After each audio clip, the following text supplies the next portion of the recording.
Je vais revenir sur un aspect de l'histoire qui me semble a été passé sous silence de par un manque d'archives, un manque de découvertes archéologiques, et puis qui fait partie tout simplement des contes, des mythes et des légendes, mais que la version officielle n'a pas divulgué, répertorié et divulgué. Cela veut dire que on va faire l'analyse sur ce qui fut, ce qui est et ce qui peut-être sera demain à voir. Alors il y a plusieurs légendes sur l'origine de l'humanité, l'origine de la création, mais on va essayer de faire une déduction logique par rapport à non pas une histoire entière, mais plutôt par rapport à certains extraits de différentes histoires. Selon certaines légendes, il n'y aurait pas que 5 continents, mais il y aurait eu à une époque, dans une autre ère, 16 continents. On est dans les contes, les mythes et les légendes. Bref, cela revient à dire que l'humanité est bien plus ancienne que ce que l'on pense ou ce qui a été répertorié. Vu que visiblement l'océan, la montée des eaux, la montée des océans a englouti, on va dire, plus d'une dizaine de continents.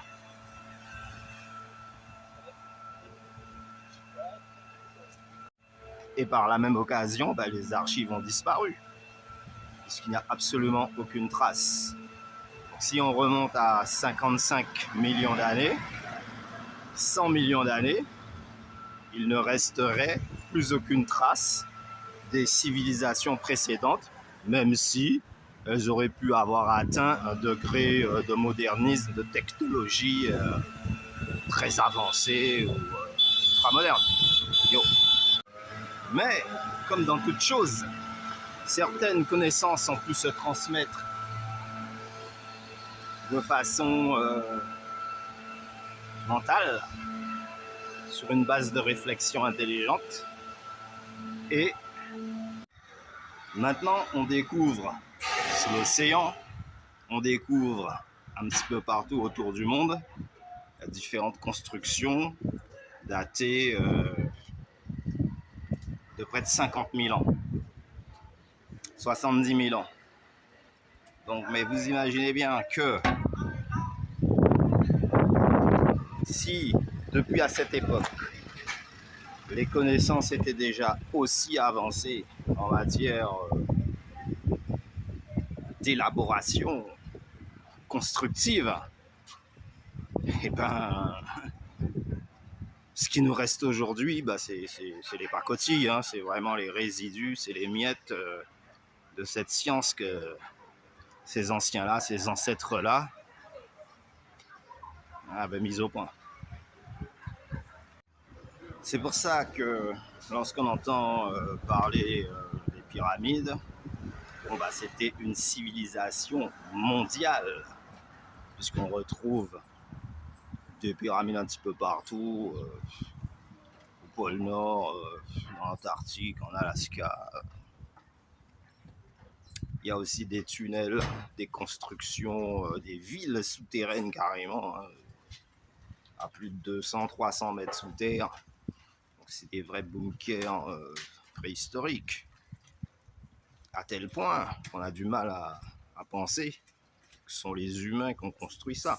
On a même dit que ce sont les êtres surdoués venus de X planètes. Ouais, ils sont arrivés, ils ont construit ça, ils sont partis, ils ont laissé tout ça pour nous, c'est bien. C'est une théorie, on va pas la réfuter, mais enfin, on met un point d'interrogation quand même, dans la mesure où les preuves, aucune civilisation n'arrive quelque part, construit des trucs magnifiques et puis disparaissent. Je laisse ça pour... c'est bizarre. Alors la logique voudrait, mais qu'est-ce qui a pu se passer?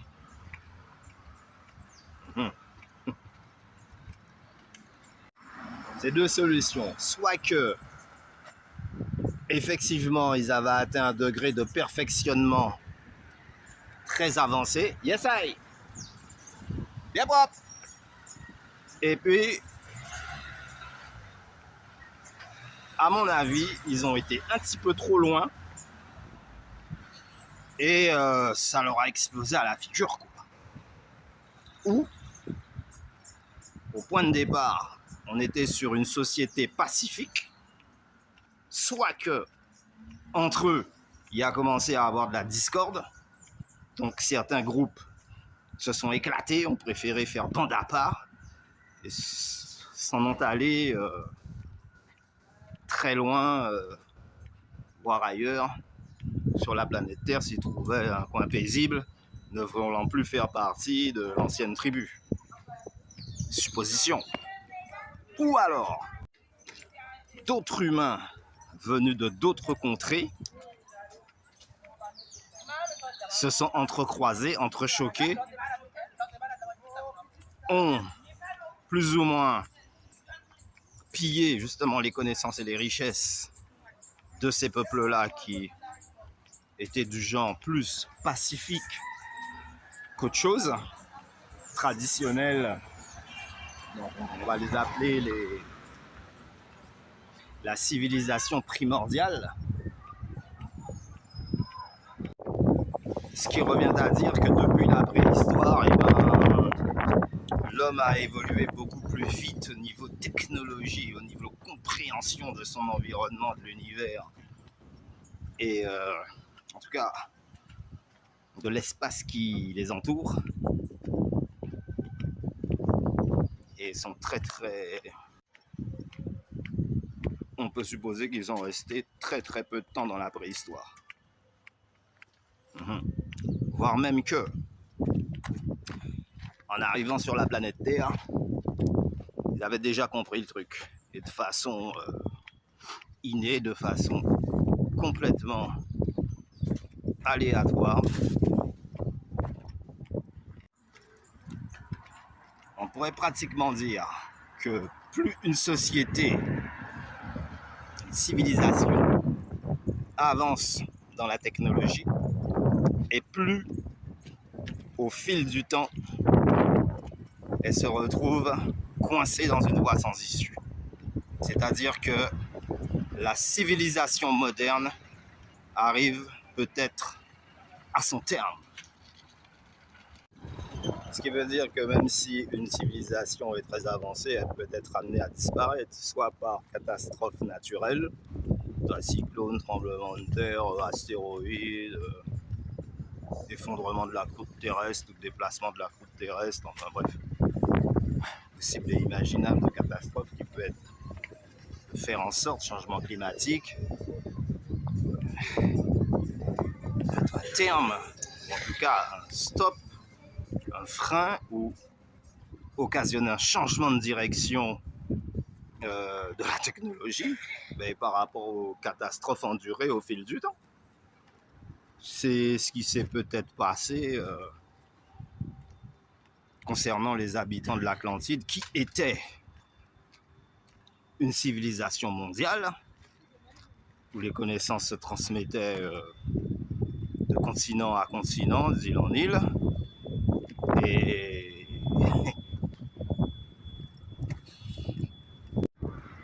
ayant subi justement de différentes difficultés climatiques, on finit par petit à petit se réorienter et puis au final disparaître, hein, simplement.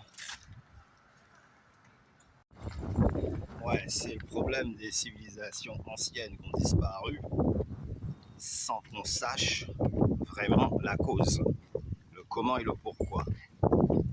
Mais en remontant le fil du temps et de façon logique, un peu profiler, on peut supposer qu'effectivement les mondes d'avant étaient beaucoup plus pacifiques que le monde de maintenant, ce qui expliquerait l'étendue de leurs connaissances à l'échelle mondiale.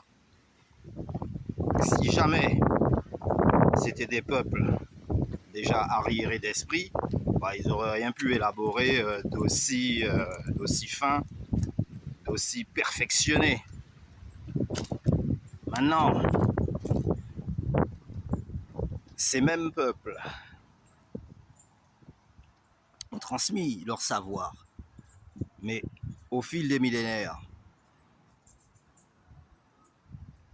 forcément, certaines connaissances se sont évaporées dans la nature, ont disparu, se sont désagrégées. Mais par une déduction logique, on n'est pas les premiers, par exemple, à avoir expérimenté l'électricité, le magnétisme, puisqu'on voit que, à travers les découvertes archéologiques, ils étaient quand même sacrément avancés, quoi. C'est pas juste un peu. D'autant plus que si on remonte aux 5 derniers siècles, donc on parle des années 1500 ou peut-être même un peu avant, ils ont commencé à faire les châteaux forts. Je suis pas sûr qu'à notre époque, il y ait un architecte qui serait capable d'élaborer, de mettre en place, faire une mise en œuvre globale, même les plans, pour fixer un château fort au-dessus d'une falaise. Et pourtant, il n'y a que 500 ans. Donc s'il y a 500 000 ans, s'il y a 55 millions d'années, 100 millions d'années, à mon avis, on n'est pas au bout, du fin mot de l'histoire.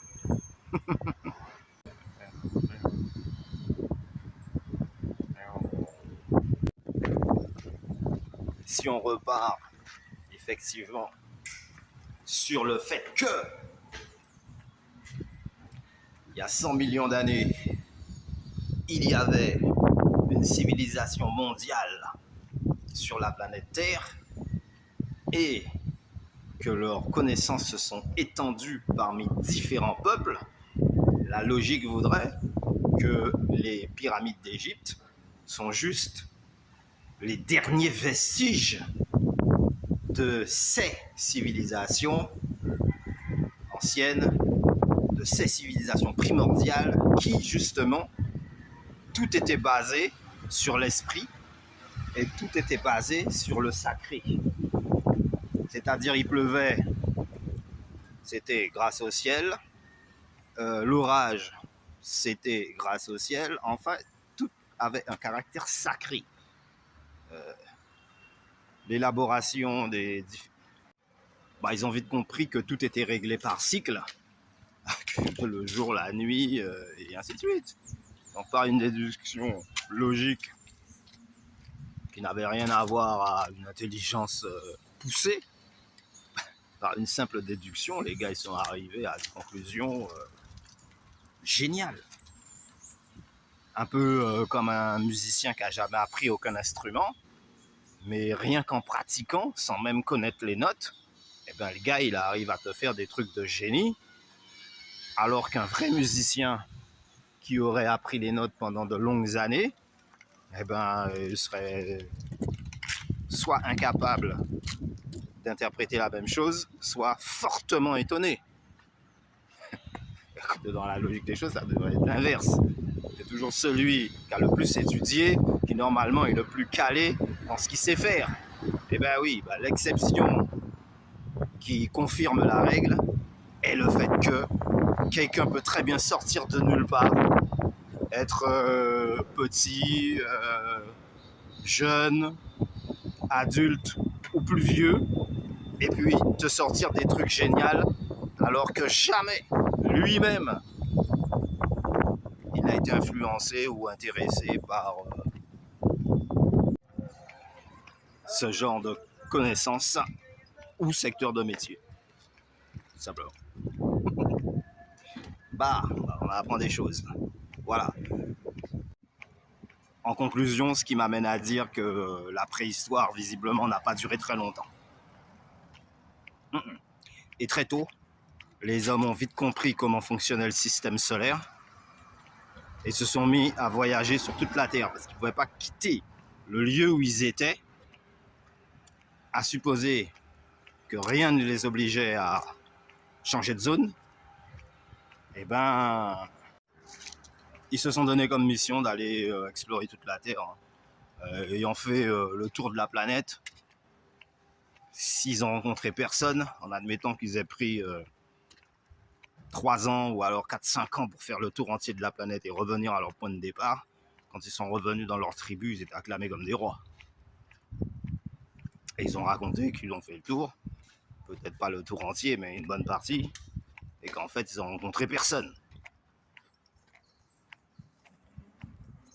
Mais, au fil du chemin, ils ont semé des petits cailloux blancs, ils ont placé des repères en fonction effectivement de certaines étoiles, de façon à ce que lorsque d'autres générations viendraient à passer sur le même lieu, verraient que forcément il y a eu passage, preuve